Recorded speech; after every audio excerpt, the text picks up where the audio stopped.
Il est resté 30 heures retranché dans son domicile. Le forcené de 62 ans a finalement été arrêté par les forces de l'ordre peu après 23 heures ce lundi, heure où il aurait sauté de la fenêtre pour tenter de fuir. Sa maison de Saint-Brévin était encerclée par le GIGN depuis la fin de matinée, des effectifs de Nantes auxquels se sont ajoutés des renforts parisiens vers 18 heures.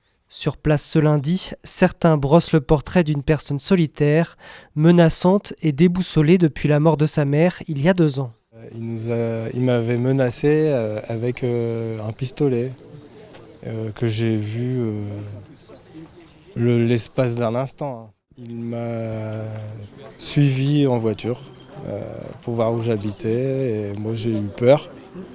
Donc je suis allé déposer une main courante à la gendarmerie pour rajouter des pièces à son dossier parce que je suis pas le premier à me plaindre de ce qu'il faisait, quoi. Il a fait des menaces de mort. Enfin, il l'avait déjà pris pendant 24 heures en garde à vue, il y a quelques mois, là. Et puis il est revenu là. Donc paraît-il, ils avaient fait une perquisition dans la maison. Ils avaient trouvé des armes, mais il en aurait encore. Parce que c'est lui qui menace sans arrêt.